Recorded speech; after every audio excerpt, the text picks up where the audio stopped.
Hi, everybody. Billy Obenauer here, joining you for lesson 5 in our series on Bateman and Konopowski's management book. All right, in this lesson, we're going to be talking about planning and decision making. So let's get started.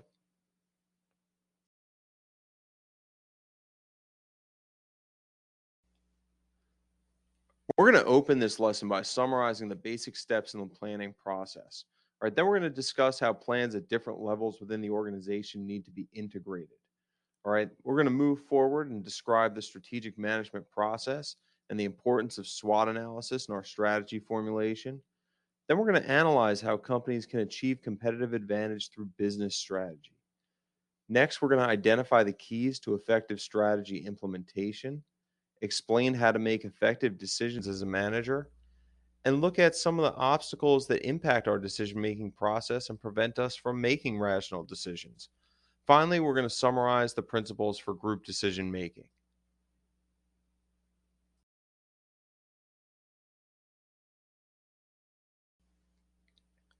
So, what is planning?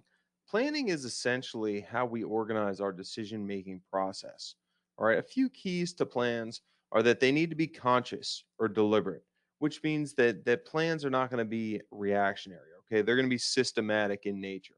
This does not mean that we're not responding to our environment at all, but what it means is that the way that we are responding to our environment is through a calculated response that is very deliberate in nature. All right. Our plans are also cyclical. All right. So as we get to the end of our plan, we kind of start over again from the beginning. All right. So the 6 steps that we're going to take a look at here, we're going to dive into each of these in more detail on the upcoming slides. Step one is we're going to analyze our situation. Step two, we're going to generate alternative goals and plans. Step three, we're going to evaluate goals and plans. Step four, select goals and plans. Step five, we're going to implement goals and plans. And then finally, step six is we're going to monitor and control performance. And then once we've monitored and controlled performance, we're going to take the information that we collect there and we're going to go right back to step one and analyze the situation again. All right, so let's dive into each of these steps a little bit deeper.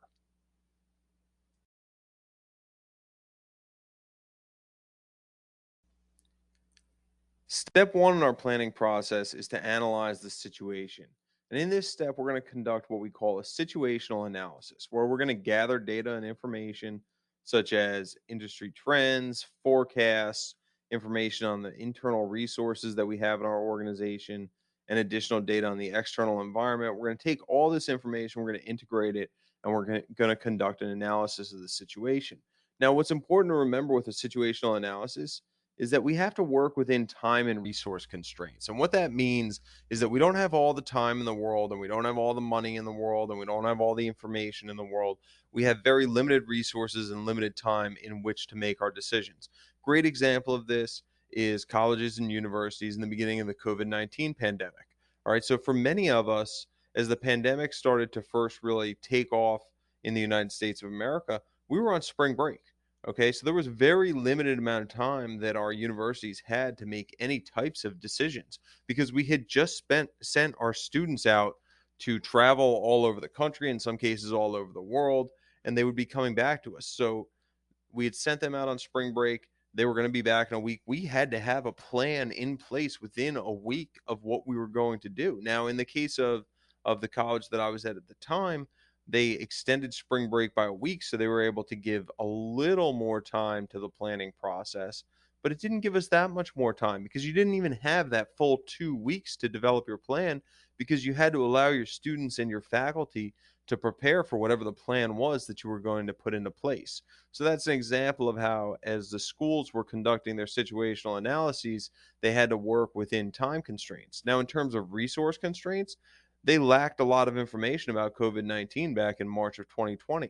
So there were very limited resources, okay, very limited data, very limited information that organizations were able to use as they conducted their situational analyses back at that time. And that's an example of a resource constraint.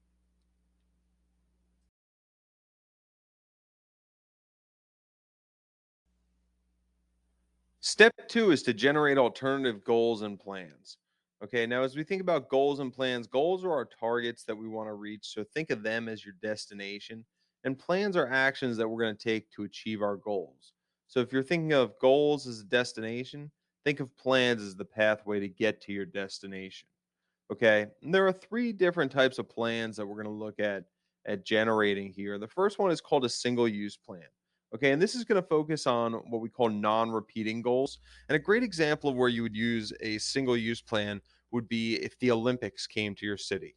Okay. The Olympics only happen once every 4 years, and they typically only come to a city once in a lifetime, maybe twice in a lifetime if you're lucky. Okay. But when the Olympics come to your city, if you have a business in that city, they create an incredible opportunity for you. Okay, they create an incredible opportunity in terms of the number of people that have come into the city, the events that are going on. There's all sorts of ways that you can capitalize on this as a business owner or a business manager. So, if the Olympics come to your city, you're going to develop what we call a single use plan. You're going to develop a plan that is meant to capitalize on this situation. But after the Olympics leave, you will probably never use that plan again. Okay. Then we have what's called a standing plan.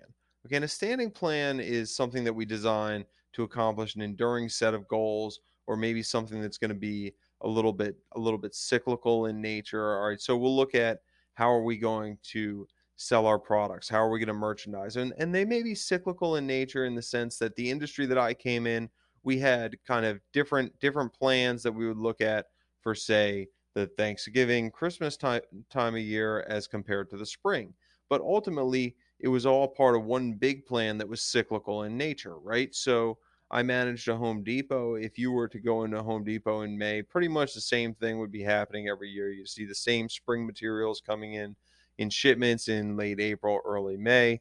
We'd be preparing for sales, and then Memorial Day weekend would be the first big event of the year. All right, so that would all be part of our standing plan.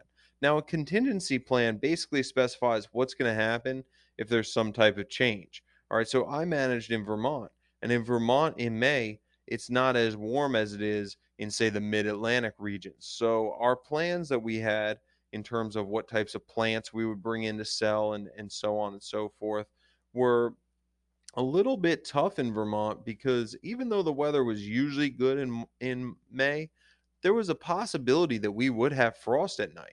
Okay, and if we had frost or if we got a snow in May, that would throw off what we had to do with our plants because you can't have live plants out in the snow. You can't have live plants getting covered in frost. That's just going to lead to a bunch of dead plants. That's certainly not going to support your sales. So we had to have contingency plans for what are we going to do if it snows? What are we going to do if there's overnight frost? How are we going to continue to move forward with our big picture plans if we have these unexpected consequences within our environment?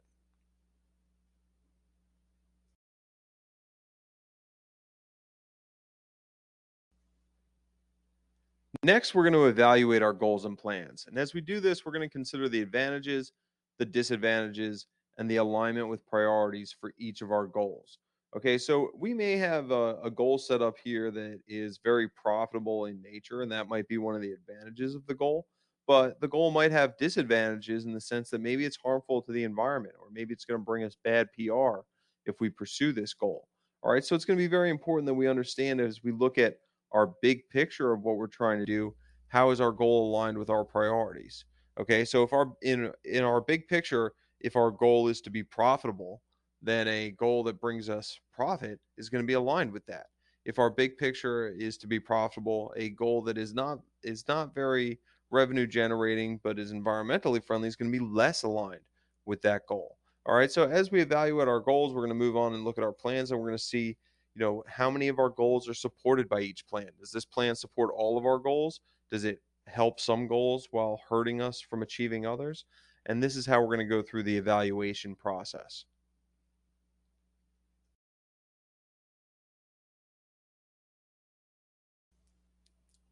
In selecting goals and plans, we're going to evaluate priorities and trade offs and use that evaluation to select the most appropriate and feasible alternative. All right, so I want to give you an example of that to help this make a little more sense. All right, so as an educator, I have goals, right? And my goals are not always perfectly aligned, even though they may make sense. So, student learning is my top priority. It's the number one thing that I care about. And with that, one of the goals that I have set is to reduce stress in my classroom. Okay, because I believe that students who are not experiencing high levels of stress are more prepared to learn. Okay. Another goal that I have is to reduce academic dishonesty in my courses. Okay. In other words, kind of reduce or eliminate cheating. All right. And cheating is problematic because it gives me bad data in terms of how students are performing. So if my top performing students are all people who are not behaving with academic dishonesty, and my students who are actually doing everything the right way are not performing that well, then I never really see the problem in my class. So it's very important that I eliminate or reduce, at least significantly reduce academic dishonesty. So that's another goal that I have. But reducing stress and reducing academic dishonesty can sometimes be in conflict with each other. Okay, so if I put very tight procedures in on tests and quizzes, then doing that type of thing may decrease academic dishonesty, but it's also going to increase stress for all of my students. So as I plan my courses, I have to think about, what are my priorities, right? Which is more important to me, and what are the trade-offs? Well, my top goal is to increase student learning. Okay, and decreasing student stress is associated with that. So there's a very close alignment there with my priorities. Okay? Now, decreasing academic dishonesty is also somewhat aligned with increasing student learning, but it's not as strongly aligned. Okay, so I've prioritized reducing student stress. All right, so I have not put the tightest exam protocols and the tightest quiz protocols and all those types of things into place in my courses, because I do need to manage what that learning environment looks for my students. Okay, and that's part of my trade off there. Now, it doesn't mean that I've abandoned my goal of reducing academic dishonesty. I still have a lot of controls in place, but I'm just not as tight as I possibly could be in that area, because I recognize that there are trade offs. Okay. And if I pursue that goal to its fullest, I'm going to give up a little bit on things related to my goal of reducing student stress. Okay. Now, another one of the goals that I have is to be transparent with my students. So I give a detailed map out at the beginning of the semester of what my entire semester is going to look like.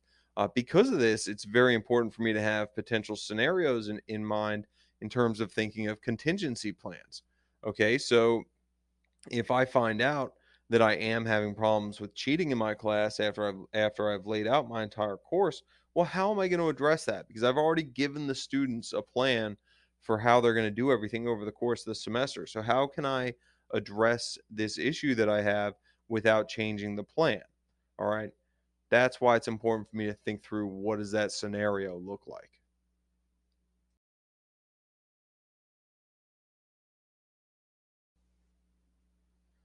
Now, as we prepare to implement our plans, it's very important that we give our managers and our employees the resources that they're going to need in order to put our plans into place. Now, nothing used to bother me more than when I was at Home Depot and they would put these plans into place that required a whole lot of people to be involved. Okay, so they put plans in at one point in time for what they call greeters, which meant we had to have multiple people at each entrance of the store to greet the customer between 10 o'clock and 2 o'clock every day. All right, so that called for a lot of labor. What they didn't do was they didn't change our labor budgets when they put this into place. So I'm looking at these plays as they're coming out, at these plans as they're coming out, and I'm saying, well, how am I supposed to do this? Where do these people come from? Do I pull these people from cashier positions? Well, I can't really do that because I can't shut down my cashiers. Do I pull them from the sales floor? Well, I typically only had one person in each department on the sales floor at a time because I was running a pretty small location. So if I pulled somebody, let's say, out of the paint department, I don't have anybody to mix paint. If I pull somebody out of the hardware department, I don't have anybody to cut rope or to cut chain.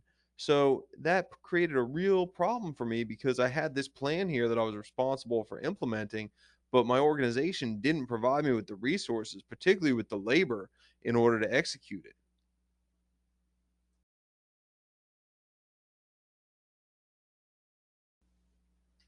The final step here is monitoring and controlling. And here basically what we're going to do is we're going to look at what's happened since we put our plan into place. We're going to collect and gather data and take a look at that data. And then we're going to take corrective action.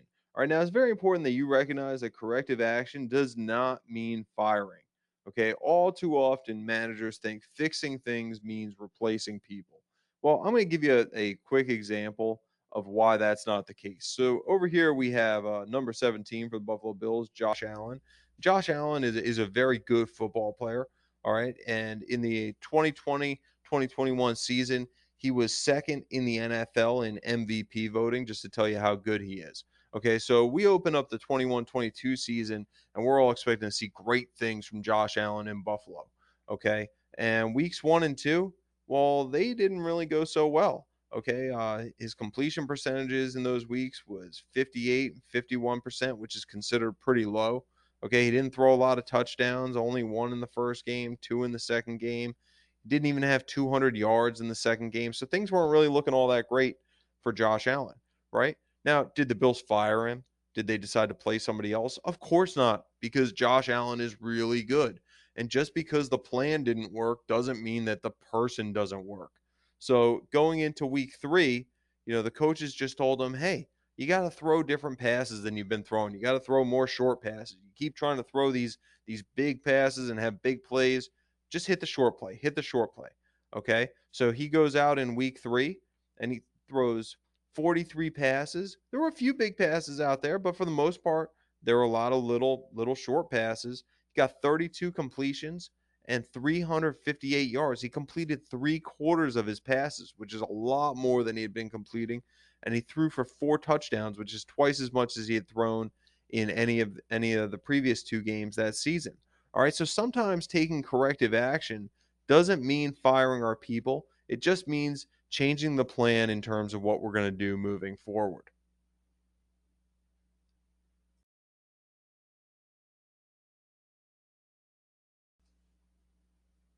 So now that we talked about the steps involved in planning, you might be wondering who's involved in planning.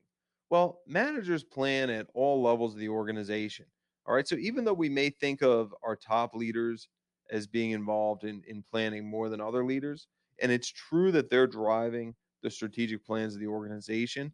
All right. What the plans that they're developing are doing is they're driving the plans of middle managers. Their plans are driving frontline managers and team leaders.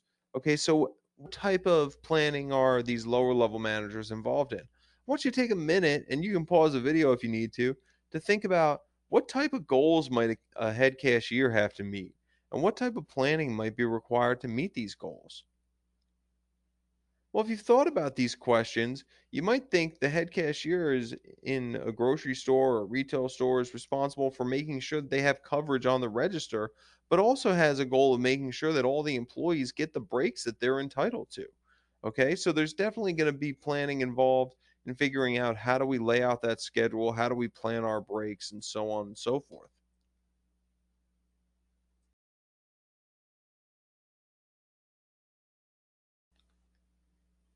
Now, our top level managers are involved in what we call strategic planning. And here they're making decisions about the organization's long term goals and strategies. All right, so an example of a strategic goal, which these tend to look at major targets and kind of the organization's long term, is we might see a goal like we want to provide the best customer service in our industry. Okay. Then we got to develop a strategy, okay, or the pattern of actions and resource allocations that are going to help us achieve this goal. All right. So, a related strategy here is that we might decide that we're going to increase staffing in customer facing positions or positions that where people interact with customers. We're going to increase that staffing 15%. All right. So, that would be a strategy that would support our strategic goal.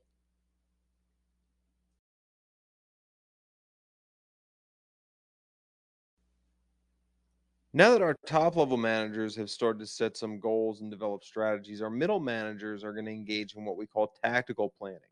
All right. And this is going to take the broad plans put out by top level managers, and they're going to basically turn these into more specific goals and plans. Okay. So maybe in order to support our 15% increase in customer facing positions, they're going to decide we're going to launch some recruiting efforts through Indeed and LinkedIn. Okay, then the frontline managers have to engage in what we call operational planning. So if the middle managers are successful in their recruiting efforts, the frontline managers are going to get a whole bunch of new employees who don't know what they're doing. And having a whole bunch of new employees who don't know what they're doing isn't really going to help you achieve that strategic goal of providing the best customer service in the industry. All right, so they're going to develop strategies here in order to make sure that these new employees get rapidly trained. All right, so they're going to develop processes maybe for rapidly training the newly hired employees. And that's the type of planning that the frontline managers would be involved in this situation.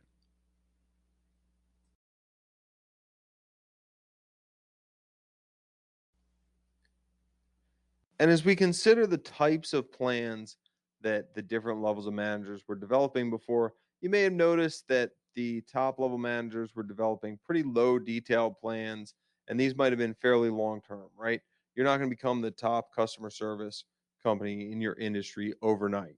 Right? Our middle managers had a little more detail to their plans in terms of what they were doing, and those plans might have taken a little longer to get into effect. And then finally, our frontline managers have the most detail in their plans, and their plans tend to be fairly short term. They can be executed rather quickly.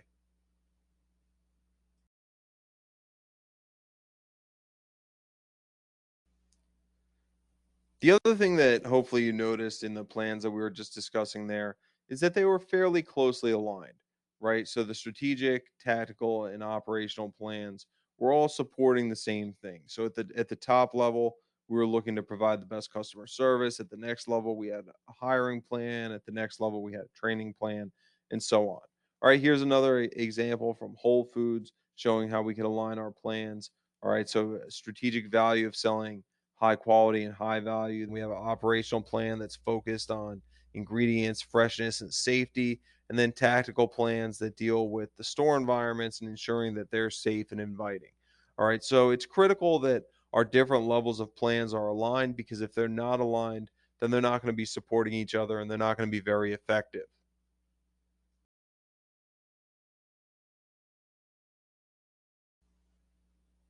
Now that we've talked a bit about planning, we're going to move on and discuss how planning and management can be integrated to form a process that we call strategic management.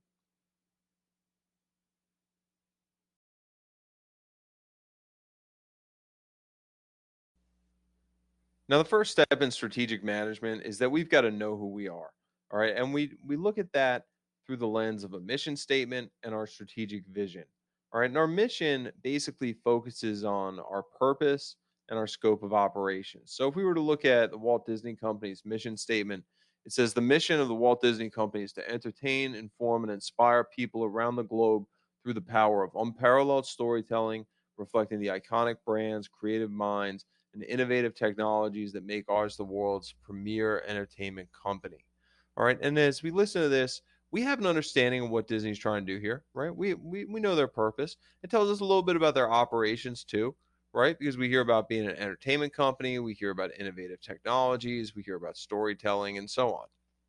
All right. Now, if we look at their vision, the vision is a little bit more all encompassing. Okay. So the vision is something that the mission is held within. All right. Vision's a little more broad, not necessarily business driven, so to speak. And Disney, for years, has communicated a vision of bringing happiness to millions. Okay. And if you think about that, all right, does the company's mission support that? Absolutely. Absolutely, this mission supports it. All right. So the vision is a little more broad in that it encompasses the mission, right? All right. And then from our vision and mission, we get our strategic goals.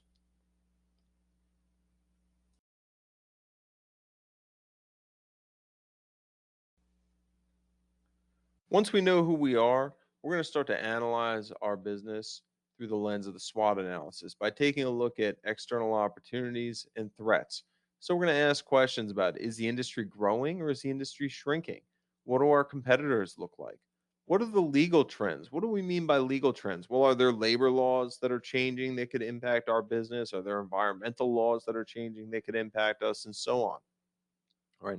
Are there social issues that we need to be aware of? Okay, so if we're in an environmentally unfriendly business, but there are social issues that are focusing on environmental responsibility, how might that impact us? Right? These are all examples of different external factors that will represent opportunities and threats to our organization.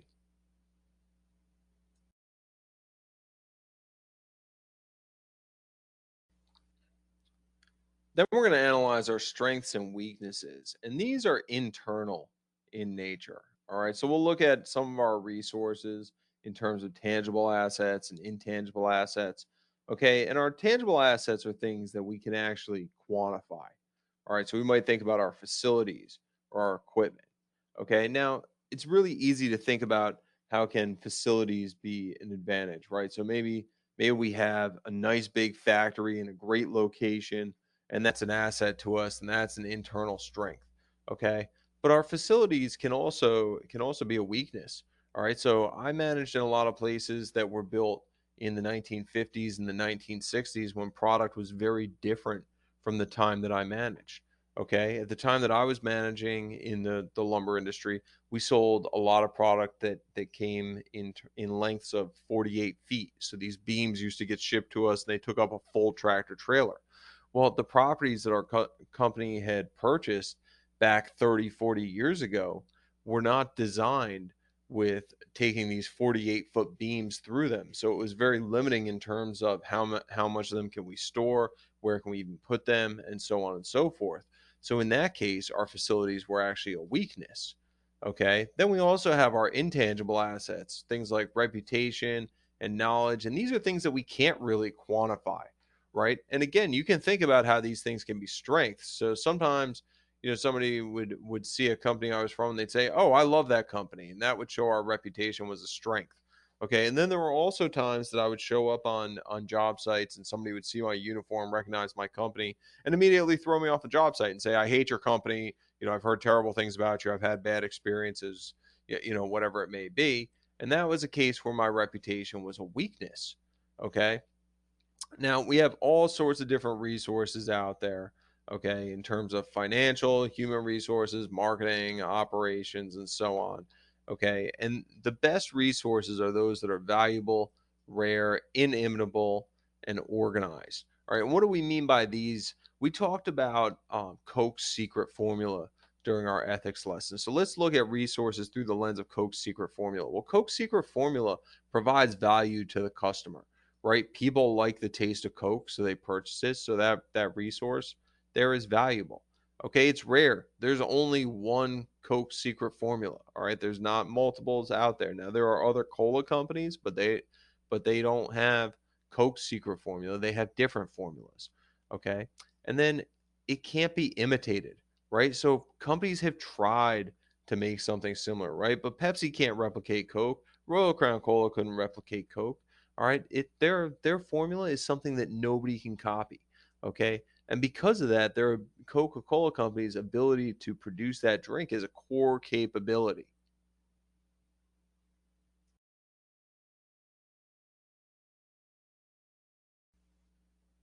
As we analyze our strengths and weaknesses, it's very important that we recognize we don't operate in a vacuum. And what I mean by that is that how we analyze our own organization needs to be relative to our competitors. All right, so we're going to engage in a process called benchmarking. And we talked about this earlier in the course, but basically, what we're going to do is we're going to compare how we perform to others in our industry. So, when we talked about benchmarking previously, we used a lot of pricing examples, but we could also benchmark on things like cleanliness, service response, employee courtesy, the healthiness of our product, our quality of our product, and so on.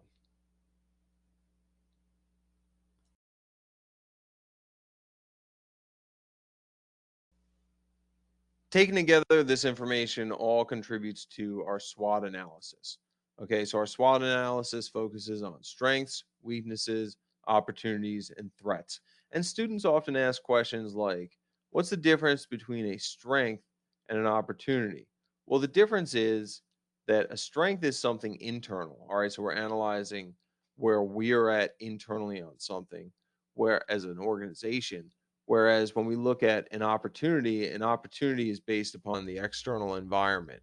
All right. Similarly, when we think about what's the difference between a weakness and a threat, all right, a weakness is something that is unique to our organization. It's based upon our internal analysis. And a threat is something that is driven by our environment.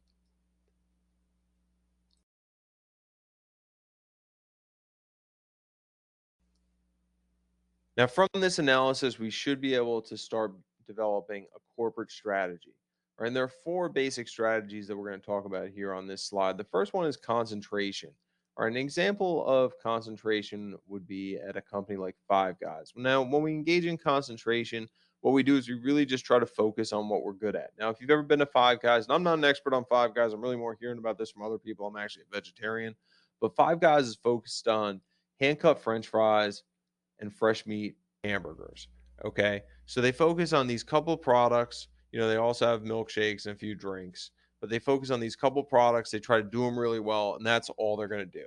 Okay, so you go into Five Guys, you're not ordering like a fish sandwich or a taco or things like that. They're very limited in what they're doing because their strategy is based on concentration, focusing on what they're good at, and being the best at it. Okay, another strategy that you might be familiar with is vertical integration. And this is the idea that we are going to take over different levels of the supply chain so that we have more control over our supply chain.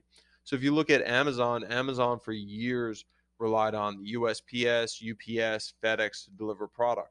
And while they still do rely on those companies to a degree, we're also starting to see Amazon Prime delivery trucks out there, right? We've also seen Amazon looking at how can they control delivery through drones, right? There these examples of Amazon trying to take over delivery, taking over a different level of the supply chain is an example of vertical integration. In my industry, we saw vertical integration as for a while we had purchased directly from different suppliers. All right. And we had purchased through distributors and so on. Then our organization started building its own warehouse and building its own distribution center. So they started, our company started taking over its own distribution. That was their example of vertical integration. Now, diversification is when we start to get into different industries so that we're not, or different spaces so that we're not just tied into one specific product line, so to speak. And diversification can be either related or unrelated. Examples of related diversification come from Disney, right? So Mickey Mouse a little bit different from Iron Man, but they're kind of in the same space, right? So Disney acquiring Marvel and Marvel Studios, that's an example of related diversification. All right, Disney building Disney Plus, a platform where you can watch Disney's cartoons and Disney's movies. That's another example of related diversification because that platform is related to the content they create.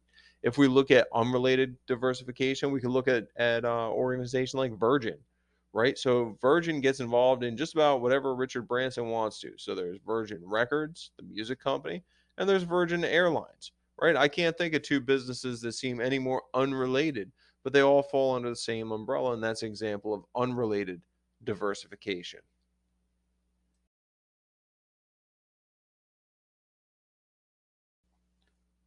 Now, if we've engaged in diversification, we should analyze our business portfolio to see what makes sense in our business portfolio and what doesn't. And one tool that we can use to do that is the BCG matrix or the Boston Consulting Group matrix. Right, and this matrix basically looks at the market compared to our position in the market to identify where our products sit. Okay, so if we're in an area where market growth is low, all right, but our position is strong, so the market's not changing, but we're in a good position, then we have what we call a cash cow. Right? And that's generally considered a pretty good product to have, even though it's not growing, right? We're probably making money on it. Good place to be. Okay. If market growth is low, however, and our positioning is weak, then our product might be what we would call a dog, right? Because hey, it's a product that we're not doing very well with and it's not going to get any better. So it might be something that we want to take a look at. All right. Now, if market growth is high, and our position is strong, then we have what we call a star. All right. And a star is something that we really have potential to grow into a cash cow down the road. It's something that really can help to drive our business. All right. Now, if market growth is high and our position is weak, then we're going to have something that we call a question mark, according to this matrix. And a question mark is exactly what you would expect. We don't really necessarily know what we're going to get out of that, right? Because our position is weak, but the market could be strong enough that even with a weak position, we're going to grow with that market and we're still going to be profitable. Alternatively, our position could be weak enough that as the market grows, others are going to take over and our position is going to get worse. That's why we consider this a question mark. Now, the BCG matrix does not tell us exactly what to do about these products, but what it does do is it helps us frame where they stand in our portfolio so that managers can begin to make educated decisions.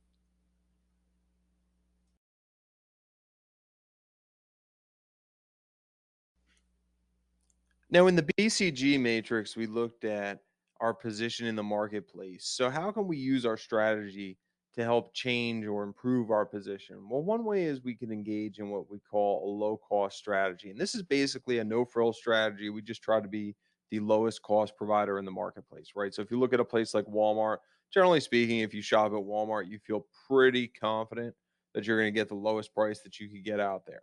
Now, you're not going to necessarily get the most unique thing that you can find, but you feel very confident in the pricing from a pricing standpoint. All right, and then we also have a differentiation strategy, and this is a strategy where we put out a product that is so different from the competitors that it's difficult to even compare prices. Okay, so I think about when I was in the industry, there was a product called Advantech. And Advantech was basically, it was kind of like a plywood, but it wasn't plywood, and you put it on your floors and so on. All right. And one of the big problems that builders had with plywood was if it got rained on too many times or if it got snowed on, it could get ruined, right? So J. Huber Company, the makers of Advantech, they put out this product here that was basically impervious to water. And they used to go around to trade shows with little pieces of it that were cut and put into a jar and just kind of like floating in the water, right? And you would see they'd say, "Oh, this has been in the water here for 3 months or it's been in the water for this long and nothing's happened to it." Okay? And that was what differentiated their product was you knew you could put that out on a construction site and you didn't have to worry about it getting ruined.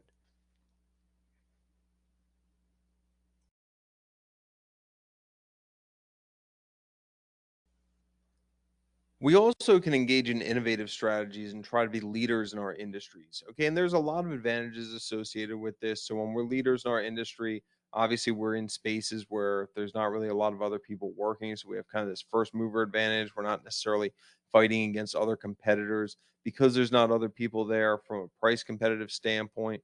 We can make some higher profit margins. We can have a reputation for being leaders in the industry for innovation. So, if you think about Apple, everyone's always looking at Apple for the newest technical innovation, right? But there's also some disadvantages to leading your industry.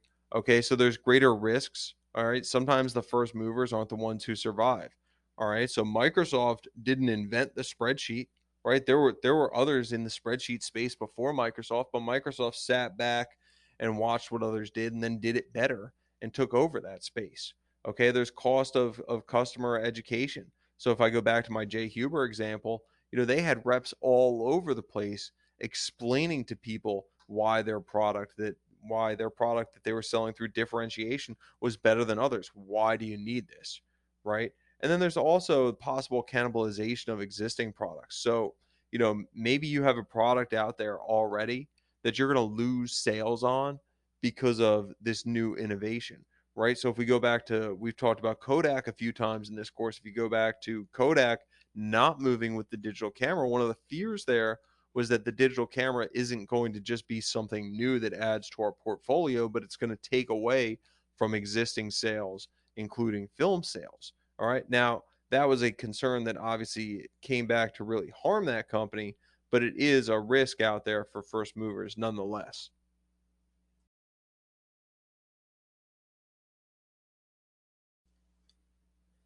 Much like we discussed, our plans need to be aligned earlier in the lesson. We also have to have functional strategies within our business to support our business strategy. So we need to basically have strategies and sub strategies that are aligned. All right. So, what does this actually look like in practice? So, I think about Rocket Mortgage by Quicken Loans. They basically have a high level strategy that says don't lose customers' mortgage maintenance. What does that mean? It means we don't want customers who are ours to go refinance their loans with somebody else and move them somewhere else. So lower in the chain, they've created a functional strategy, which basically is that their salespeople offer to refinance for Quicken customers before they even look at it. Right. So I've got a mortgage with Quicken, and they'll call me all the time and say, "Hey, we want to let you know that rates dropped. If you wanted to refinance, here's some options that you have."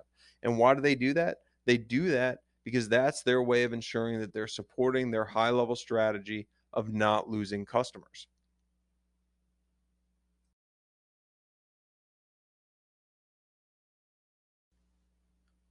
Now, once you've developed and identified your business strategy, you're going to need to implement it. So, I'm going to walk you through steps in implementing a strategy through the lens of a strategy that was implemented at an organization I was at. And that strategy involved changing our business system, transitioning our computer system over to a program called DMSI. All right. To start, we had to define our strategic tasks. All right. And this basically meant that the organization needed to clearly communicate what we were doing. All right. So, our big task was we were working with a program called Triad, and we were going to move to a program called DMSI. Okay. Then we had to assess the organization's capabilities, right? And that involved gathering feedback on the abilities of people in our organizations, figuring out what the obstacles were, and so on. So we had a time period where we were still conducting business in Triad, but we also had the ability to do things in DMSI. So we would try to do things in DMSI the same way that we were doing them in Triad so that we could see what are we able to do, what are we not able to do, what are people struggling to learn, what do we have the abilities to do, and so on and so forth. All right. Then we had to develop an implementation agenda. All right. So we had to look at what processes are we going to need to adjust here? All right. What types of resources are we going to need? So did we have to change our staffing to allow people to learn? Did we have to set up classes? All right. Did we have to change the way that we were going to enter things in DMSI before we implemented the program? These were all the things that had to be recognized as we developed an implementation agenda. And then finally, we had to create an implementation plan. All right. So developing the plan and monitoring progress. And ultimately, what this looked like for us here was we put a schedule out as to how we were going to roll out different components to the new business system. And we had to have check-ins to make sure that everything was working correctly.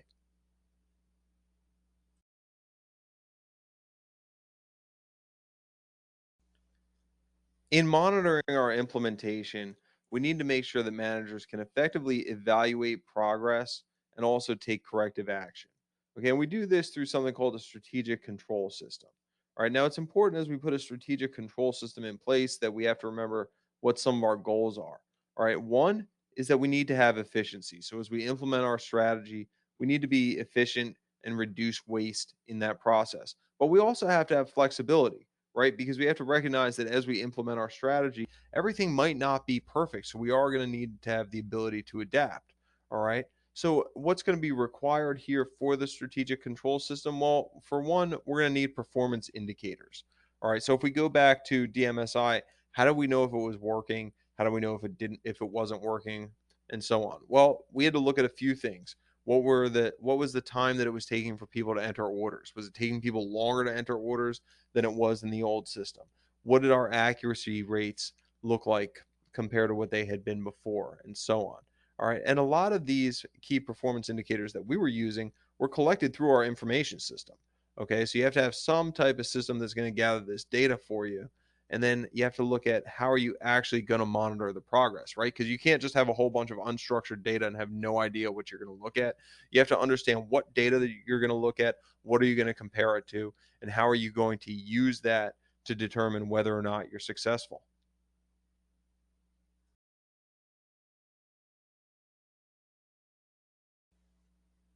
As we implement our strategy, we're going to have to make decisions.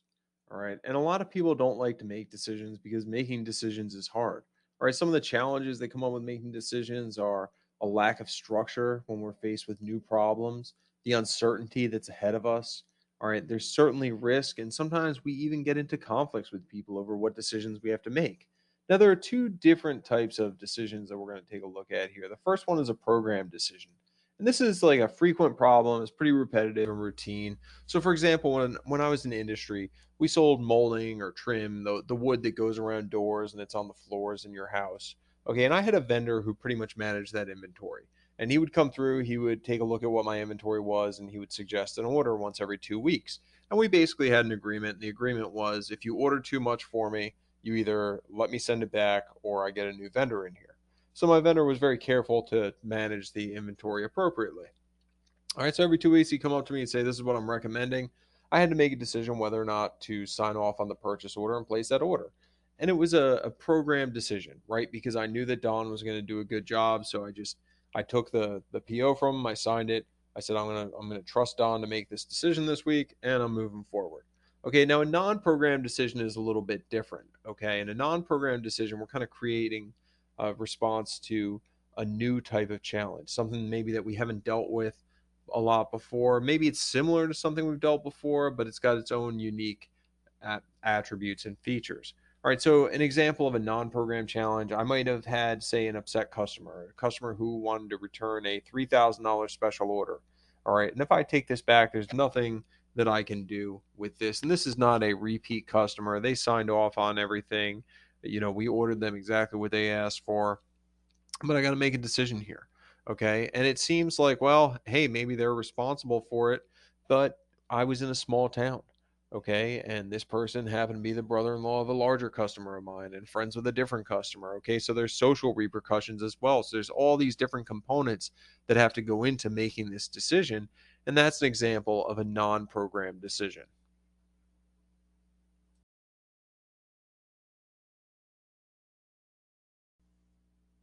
So, next, we're going to walk through the 6 stages of formal decision making. And they start with identifying and diagnosing the problem, generating alternative solutions, evaluating the alternatives, making the choice, implementing the decision, and then evaluating the decision.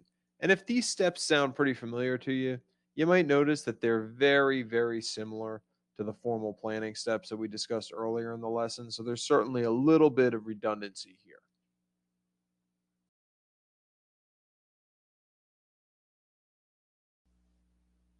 Now, as we're identifying and diagnosing the problem, we're going to be comparing our current performance to that of of the past and what's expected in the future. All right. So, when I was in industry, we used to get a tool called a balanced scorecard, and that would show us a variety of different measures. And it would show us our current performance, it would show us our performance for the same time period last year, and it would show us what had been planned or what our budget was. Okay.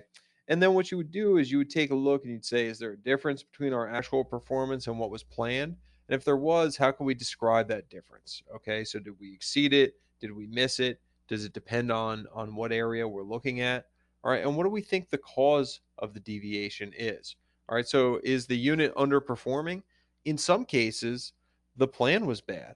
Okay, so one year I had a really great year, so they forecasted a lot of growth for me the next year, and I was beating my comps, meaning I was beating what we had done the previous year by quite a bit. I actually had the top comps in my district pretty routinely, but I was struggling to hit sales plan because they'd given me such an aggressive plan compared to what everybody else had. All right. What are the specific goals that need to be met, and which goals that you have to meet are critical to your success? So in my balanced scorecard, we would have sometimes 60, 70 different metrics. Okay, you weren't necessarily going to hit your goal on every single one. So at some point you had to look at which ones are the most important to our success, and those are the ones that we might have to focus on.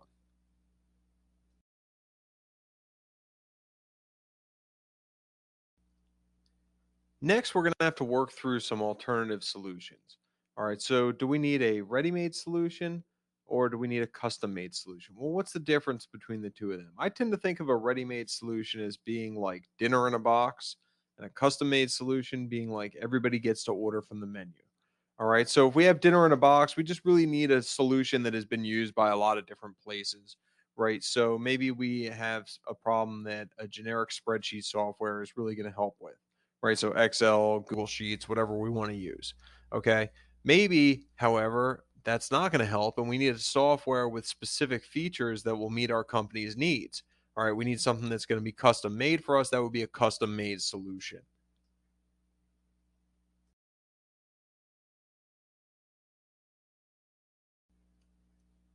Once we've generated alternative options, we need to evaluate them. Okay, so we're going to ask some questions like, is our information complete? Well, chances are it's not. Okay, it's almost impossible to get complete information, but is the information as complete as it can be? All right, does the alternative meet our primary objective? All right, so are we still aligned with our goals here? And what problems could we have if we implement this solution?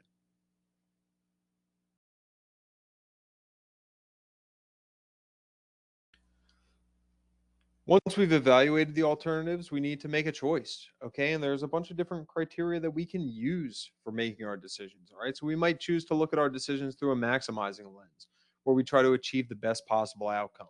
Now, I'm going to walk through some examples here where we're going to look at hiring for a position. So let's say we're hiring for a new professor and we've got 200 applications. Okay. That's a lot of applications to go through. All right. But if we're looking to maximize, we're going to go through each one of those 200 applications in very good detail to make sure that we absolutely hire the best candidate. Now, another way we could go about here is we could be satisficing. All right. And this is where we're going to be choosing an option that's acceptable, but it's not necessarily the best or perfect. Okay. So In this case, we have 200 applications. We set what's our criteria? What do we want in a person that we hire? And now we start going through the applications looking for people that meet that criteria. All right. Once we find 10 or so that meet that criteria, we might set up our first round of interviews with those 10 people. We might not look through all the applications in detail. Okay. And in that case, we're going to go ahead, we're going to do our interviews, we'll hire the best from those interviews. Now, we haven't necessarily gotten the best candidate here. We've just hired kind of the first acceptable person. All right. And then the last way that we could go about doing this here as we make our choices through optimizing. And this is achieving the best possible balance amongst several goals. Okay, so maybe we want to hire somebody who is a great researcher, somebody who's a great teacher, and somebody who is really good at doing service around the school. Okay. But as we're going through the application packages, we notice that the best researchers aren't necessarily the best teachers, and the best teachers aren't necessarily the best researchers. So, as we go through the applications here, we start to try to look for people who are good researchers and good teachers and find a balance between the two of them. Okay, so we're looking for our most well rounded candidate here. Now, this might not give us the greatest positive consequences with the fewest negative consequences, like maximizing does, but it helps us achieve several goals at the same time. All right. And that's what optimizing is.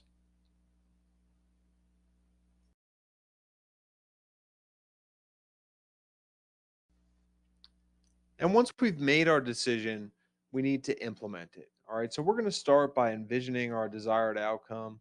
We're going to lay out the action steps. What's it going to take to get to that outcome? All right. We're going to have to identify the resources and activities required to implement each step. All right. Nothing can be worse than having a manager decide, make a decision, tell you to go ahead and implement it, and they don't give you the people you need to get this job done. Okay, we need to estimate the time needed for each step. Oops, I misspoke. Here, maybe this is something that's worse. All right. It's also pretty bad to not have the right timeline to do the work that you need to do. And then finally, we have to assign responsibility for each step to specific individuals.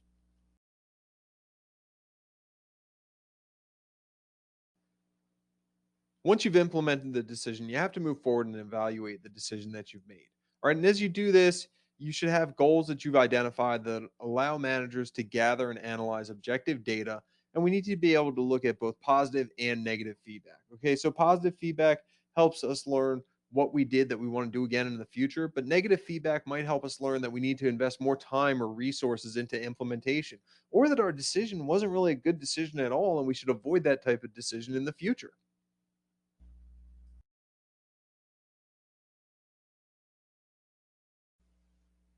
Now, we're going to be able to make better decisions if we engage in rational processes. And what we mean by rational processes is that we're going to take objective data, okay, and we're going to use that, we're going to analyze it, and that's going to inform our decision making process. All right. But unfortunately, as we make decisions, they often tend to be influenced by things such as subjective psychological biases, time pressures, social realities. These things all get in the way of the rational decision making process. Okay, now Kahneman said there were two systems of thought. All right, and one system of thought was fast, automatic, and emotional. The other system of thought was slow, deliberate, and logical. These are very similar to what Lord and Marr referred to as automatic and controlled processing. All right, now with controlled processing, we're engaging in a very deliberate manner. We're focusing on things, but automatic processing, we're not necessarily putting as much attention into things. Our processes are a little more automated as you would expect. All right. Now, as we engage in controlled processing or system two thinking, as Kahneman would have referred to it, all right, we're going to be more likely to engage in rational processes than when we engage in system one thinking or automatic processing.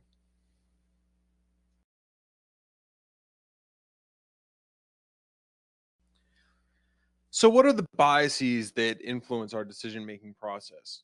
Well, one is the illusion of control. All right. So, people believe that they can influence events whether or not they can. So, we might say, hey, we're going to assign this account over to this person. They never lose an account, completely ignoring the fact that there could be environmental factors that they have no control over. All right. Have you ever had somebody look at a bad situation and say, oh, I wish I was there. I could have prevented that? Well, again, that might be an illusion of control. Maybe that person could have influenced the event, but they also might be believing that they'd have control over something that they wouldn't truly have control over. All right. So when the illusion of control is present, we make decisions on the basis of thinking that a certain person may be able to control outcomes that they don't actually have the ability to influence. All right. Next, we have framing effects. Okay, so framing influences us because what we do basically is we have situations where the way that we word things or the way that we present materials are said in such a way that it influences how people perceive them. Okay, I use framing all the time as an educator. All right, so I tend to frame my courses as a course of second chances because I want my students to not be stressed out about things that happen in the class. Now, this framing is accurate, but I'm very careful to use targeted language to ensure that my students perceive my class the way that I intend for them to perceive it. Okay, and then finally, we have discounting the future. And this is just basically where we weight short term items more heavily than we weight long term items. All right. We see this with people's retirement accounts all the time. Okay. We all should be investing in our 401ks and our 403bs from the time we're 22 years old, right? But a lot of times we see young people not invest in these retirement accounts early because they're like, you know what? I know it's only 10% of my pay, but I need that money right now. Okay. And then all of a sudden they get to be 45, 50 years old and they start to think about when retirement comes into play and they've got nothing ready. All right. That's an example of discounting the future.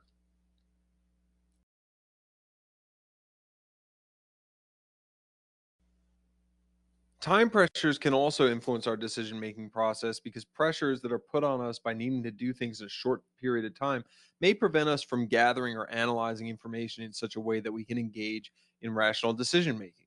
Okay. But the fact that we have to make decisions quickly doesn't always mean that we're going to make bad decisions. Sometimes having to make quick decisions allows us to work with real time information, or it may allow us to involve people effectively and efficiently so we can bring people into the decision making process but not monopolize their time because we don't have time to make them unproductive. Okay. And it also can give us a little bit of a realistic view of the types of conflicts that we might see as a result of our decisions.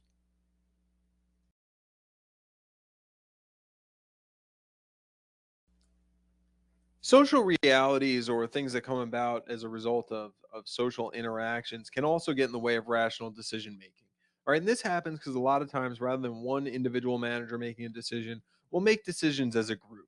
Okay. And when we make decisions as a group, we don't always agree on what it is we're going to do. So sometimes we'll engage in bargaining. That means maybe person A has one objective, person B has another objective, and they're in two very different places. So person A gives up a little bit, person B gives up a little bit. They each can tolerate the decision that's going to be made, but the decision is no longer anywhere close to being optimal for the organization. All right. We also see politicking when we're engaging in group decision making. So, maybe we work in a place where there's someone in our office who has a lot of influence over my personal career.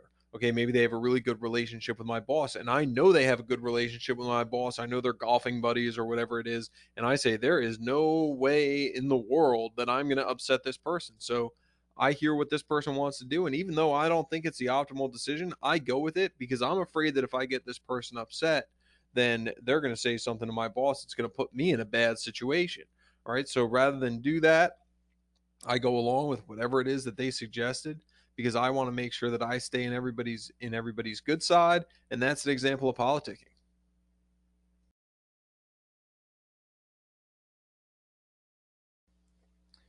So, with issues like bargaining and politicking out there, does it even make sense to make decisions in groups? Well, groups can get us more information and help us improve our decisions. So, you think about it, if our group has somebody from marketing and somebody from accounting and somebody from human resource management, they're all going to have different information from each other.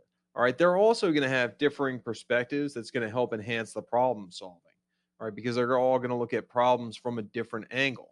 All right, our group discussions can also help spur different thinking. So, have you ever been working in a group and all of a sudden somebody says something and then you build off their idea? And the way you built off their idea was a way that you never would have even thought of if you hadn't heard their idea in the first place. Okay, we can also have greater understanding when we make decisions in groups. And that's because we're part of the decision making process. Okay, we've all been there to be part of the discussions. And then finally, the commitment can be greater. All right, so instead of being told what to do, we've worked to collaborate and come up with what it is we're going to do. So when I think of this one, I think of Josh Allen and the Buffalo Bills and Brian Dable, their offensive coordinator. All right, and this is a great example here because Coach Dable, he's the one who writes the plays for the Bills offense. Okay, he determines what they're going to do when they get out on the field. All right, but he also involves their quarterback Josh Allen, their wide receiver Stephon Diggs, and lets them have input into what they're going to do. And by involving his players in his planning and his decision making, what Coach Dable has done is he's made sure that his players have some buy-in into what it is that they're doing, so they're going to be committed to these decisions.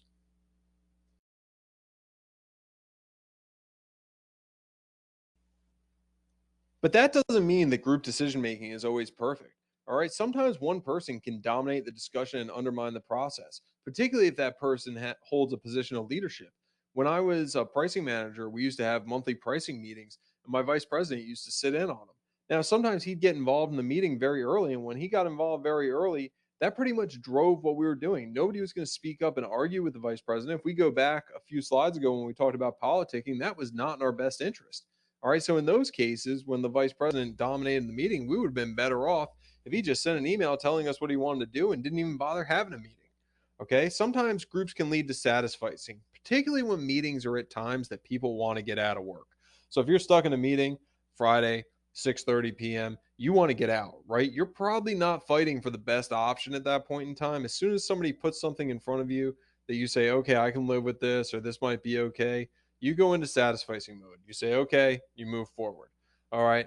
Our groups can also lead to group think or pressure to conform to the thoughts of others. All right, great example of this is the Challenger space shuttle back in the 1980s. This was a national televised space shuttle launch, all right, where much of the United States unfortunately saw this space shuttle explode, and there was incredible loss of life as a result. All those who were on board lost their lives that day. All right. And this all happened because an O ring on the shuttle failed. Well, why wasn't this prevented? It actually could have been. All right. Because prior to the launch, an engineer had raised a concern about the O rings. He had said, we've never tested the O rings when temperatures are as low as they've been. Okay. Other people argued that that wasn't a valid concern. People at Power argued that it wasn't a valid concern. They actually ended the meeting and then restarted the meeting. And there was a lot of pressure for this engineer to just agree with the thoughts of others. All right. And he did not continue to fight for his position. The launch was allowed to proceed. And unfortunately, this launch proceeding led to not only the destruction of the shuttle, but the loss of lives. All right. And then finally, we can have goal displacement. And this is where we're focused on one goal, but as we're working towards this goal, we go off on a tangent.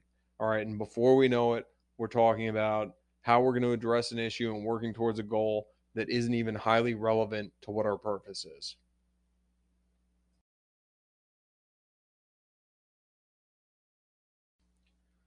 So, how do managers prevent some of these problems in groups when we're engaged in group decision making? Well, one way to do it is to encourage the constructive use of conflict. All right. And we can assign somebody to be devil's advocate in the meeting. All right. So maybe we pick one person in the group and we say to this person right over here, every idea that somebody puts out there, we want you to constructively criticize. Okay. We want you to tear the idea apart just to force people to think through the limitations of each idea.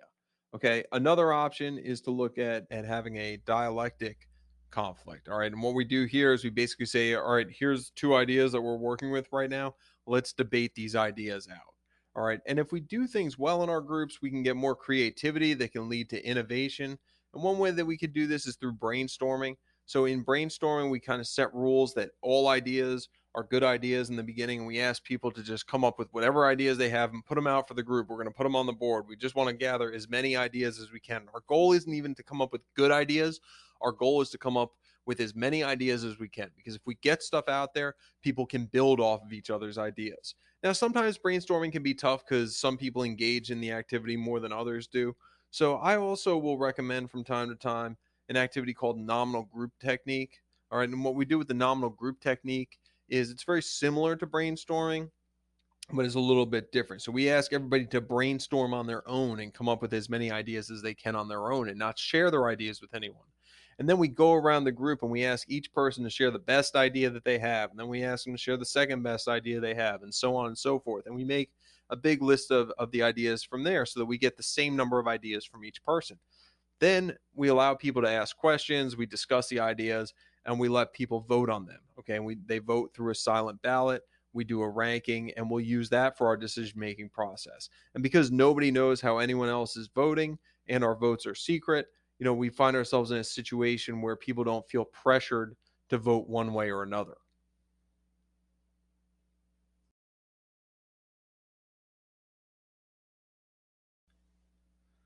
All right. Well, that's it for our unit on planning and decision making. I thank you for joining me. I hope you enjoyed it. I hope you learned something. This is Billy Obenauer wishing you a great day. We'll talk to you soon.